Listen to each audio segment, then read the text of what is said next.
From Brian, you mentioned the other day you haven't lost your temper in a very long time. I, on the other hand, have always had problems with controlling my temper. When I was a teenager, my mom told me how my uncle also had problems with his temper and it cost him his marriage. After, in a fit of rage, he threw his young daughter against a wall. He had a very troubled life and ultimately died very young and alone. Ever since I learned this about my uncle, I've worried that I could be one fit of rage away from this happening to me. What advice do you have for those of us who struggle with anger? Well, I'll tell you a couple things. I'll tell you what I do. When I say I haven't lost my temper, that doesn't mean I don't get angry sometimes. There are perfectly good reasons to get angry. And when I have a good reason to get angry, I get angry. But I'm a very results-oriented person. What I want is to do the things that I feel it is my job to do. And I don't like it when people get in my way, especially if they get in my way out of ego and stupidity, which in Hollywood happens a lot. They ruin things simply because they had an idea and they don't like the fact that their idea was rejected and they want it to go in there and stuff like that. And that makes me angry. But one thing I have often done is when I get angry, I will just go off for a moment and talk to myself about what I want to achieve in this situation and how I can achieve it and what's the best path and whether I think I can achieve it. And that tends to calm me down because a lot of anger, I think, is based on fear that this person is going to get in your way.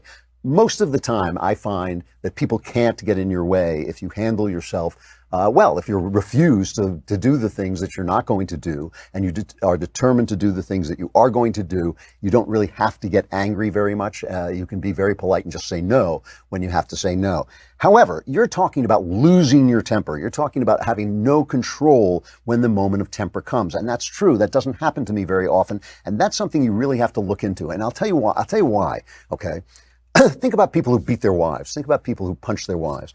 The same people usually don't punch their bosses. They don't punch people who are bigger than them. They don't punch their, other big guys. They punch their wives because they can, which means that inherently, when they think I can't control myself, what they really mean is I'm not controlling myself because my wife is smaller than me and I don't have to control myself. So you can control yourself. That's the first thing. The first thing is when you tell yourself I can't control my rage, I have to let it out. And when I say rage is the devil's cocaine, one of the reasons I say that is rage makes you feel like you're righteous. Oh, my wife really deserves me to scream obscenities in her face and shake my fist at her, that kind of thing.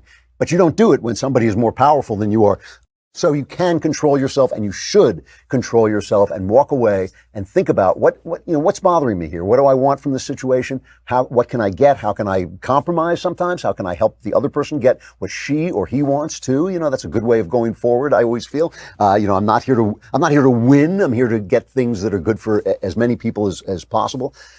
If there is something that is taking you beyond that, you should explore it. That's the kind of thing that you go into therapy for. There are classes on anger management. There are classes on how to control yourself and a little self-exploration to find out where that anger comes from. A lot of anger comes from guilt. A lot of anger comes from fear. And if you're out of control, the two things are you out of control or you're just not taking the effort to control yourself because the person you're talking to is weaker than you are? That's the first thing, and that's probably true. And the second thing is what's causing you to be that angry? Most of the time I get angry, it was useless. It was not important. All I had to do is go to somebody and say, "Hey, could we handle this together, please?" And the person was more than willing to help out. It's just not a good way. It's just not a good way to get what you want done. So self-exploration and self-control are key, and taking a little time. That old saying about counting to 10 is really important as well.